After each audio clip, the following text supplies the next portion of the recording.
The movie starts with a little girl named Anna, who is a genetically engineered child.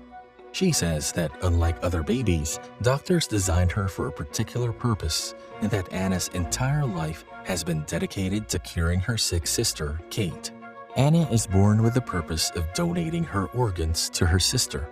In the next scene, Anna sells her most precious possession, a 14-karat gold chain, at a pawn shop and begins telling how her lawyer mother, Sarah, gives up her job to take care of her older daughter, Kate, and spends her days cooking up for and cleaning up after her. Anna also says that her aunt, Kelly, works part-time so she can help take care of Kate and her younger sister. Kate has cancer and doesn't have long to live, but her mother, Sarah, is determined to fight for her firstborn child. The story now moves on to Kate's father, Brian, who talks about how hard it is to raise a child who is always sick. In the meantime, Kate has a hard morning. She looks ill and coughs up blood. As the story goes on, Anna and her brother Jesse do something secret after school. They stop at a busy subway station where Anna tells Jesse she has a plan with selling her 14-karat chain in the pawn shop and that she is doing it for a reason that is for now a mystery. As the tension builds, Anna looks for the most well-known lawyer in the state named Campbell, who has won 91% of his cases. Campbell asks Anna about her visit, and Anna tells Campbell that she is going to sue her parents for controlling her body without her permission. She then says that her sister Kate has acute promyelocytic leukemia and always needs blood cell and organ donations. Anna tells Campbell that she has been a living donor for Kate since birth and that her parents are now trying to get her to give up a kidney. But Anna doesn't want to make this sacrifice because she knows how it will affect her in the long run. Anna would like to live a carefree life, play games, and have her own kids one day. All of these things will be in danger if she gives up her kidney. Campbell doesn't believe Anna's story at first, but when she shows him her medical records, he has no choice but to accept her. Anna hands over $700 with courage and begs Campbell to help her. He agrees to take on her case and fight for her rights because of how determined she is. A throwback shows when Sarah finds strange marks on Kate while sleeping. At first, Sarah suspects anemia, but the doctor refers Kate to a cancer specialist. Dr. Farquaad tells Sarah Kate has leukemia and there is no cure. Sarah's tears begin to flow as her emotions become overwhelming. Soon after, another doctor tells them that Kate will need blood cells and organs to stay alive, but neither parent is a good match. He suggests they consider having a baby produced in a laboratory that perfectly matches Kate. In the present, the same doctor tells Kate's closest companions that her health is worsening and that she needs a kidney donation as soon as possible. Sarah is comforting Kate in the hospital when she gets a notice from the court that leaves her speechless. She doesn't know Anna is suing her parents until she reads the document. Anna is suing them because they used her body without her permission. Anna tells her that she has hired a lawyer to fight her case and doesn't want to be a living donor for her sister anymore. Sarah is shocked by this news, and in her suffering, she hits Anna through her tears. Anna leaves the hospital room with a heavy heart. Brian, who works as a dedicated firefighter, gets a call from his wife telling him to come home right away. Upon arriving at their house, everyone is around Anna because she has something important to say. She speaks up, says she doesn't want to be treated as an unwanted child who's being forced to keep donating her body parts to Kate.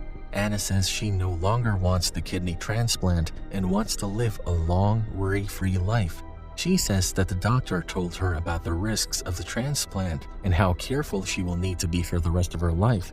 Anna wants to enjoy life, play sports, drink, and start a family. All of these things will be in danger if she gets the transplant. Sarah begs Anna to help Kate because she is her sister and needs help, but Anna refuses to listen and storms away, saying that her life is just as important as anyone else's.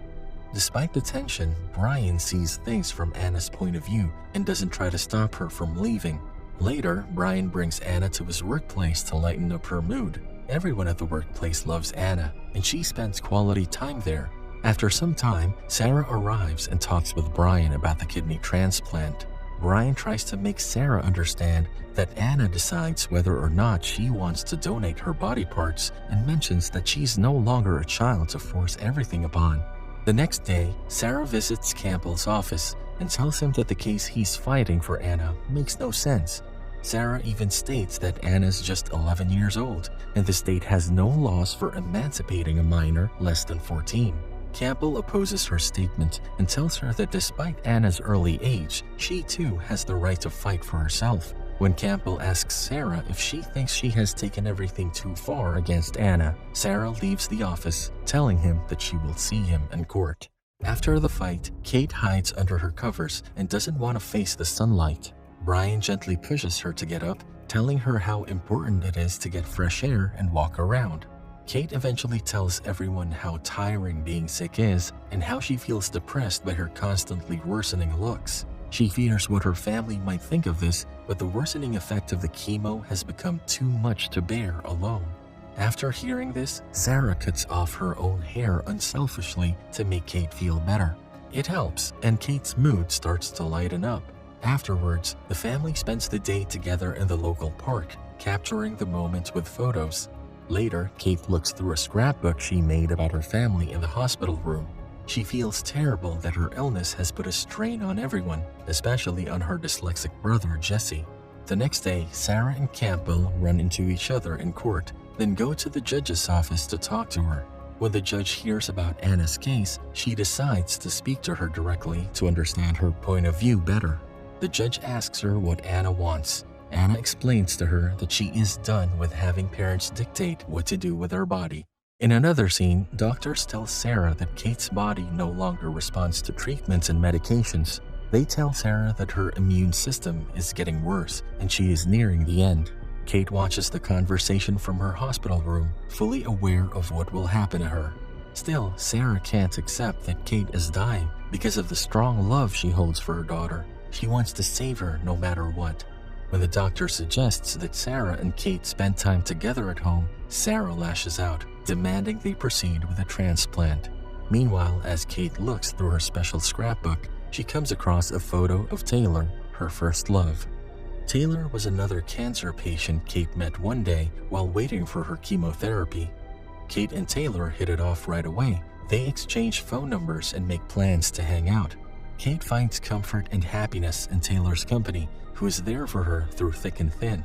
One day, Taylor invites Kate to a prom night for the young patients at the hospital. Kate wears her finest attire because she is excited, making her family smile as they take pictures to remember the moment. Kate and Taylor go to the prom together. They dance all night and make memories they will never forget. But soon after, Kate gets upset because Taylor stops answering her messages and coming to see her. Sarah is worried about Taylor, so she asks the hospital staff where he is, only to receive the heartbreaking news that he has passed away. Back in the present, Brian visits Kate after her dialysis session and finds out she wants to go to the beach. He asks Dr. Chance, who says it's okay if Brian brings Kate back to the hospital by 7 p.m. Brian plans everything for their trip to the beach and brings Kate with him. As Brian gets things from the house for the beach, Sarah sees Kate in the car and tries to stop them because she is worried about her health, but he stays firm and threatens to divorce her if she doesn't come with him. Sarah agrees with some reluctance. Kate's happiness is contagious at the beach, and Sarah and Kelly eventually join in the fun. Before Dr. Chance's 7 p.m. deadline, the family spends time together and ensures Kate returns to the hospital safely. After that day, the court hears Anna's case. During the hearing, a memory is revealed. Kate once tried to kill herself after finding out that Taylor died. Anna stepped in just in time to stop Kate from committing an unchangeable act.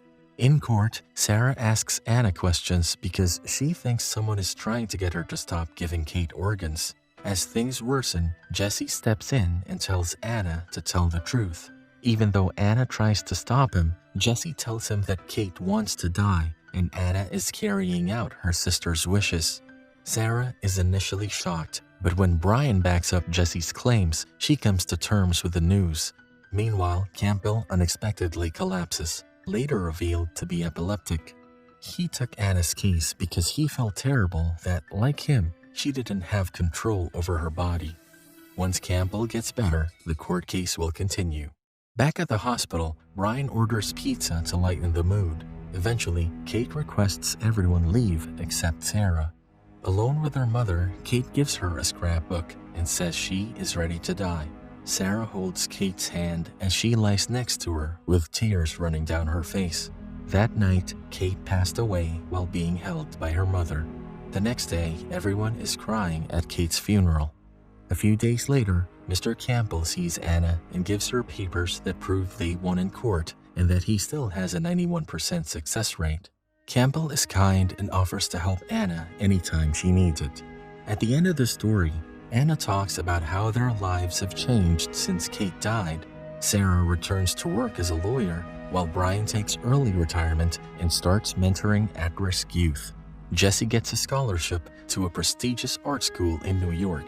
Even though they are all swamped, Kate's family still takes a trip to her favorite place in Montana on her birthday to celebrate the love they had for her and the life she lived. Can I face this? Can I make it? I feel faithless, wish I could replace this. I need change.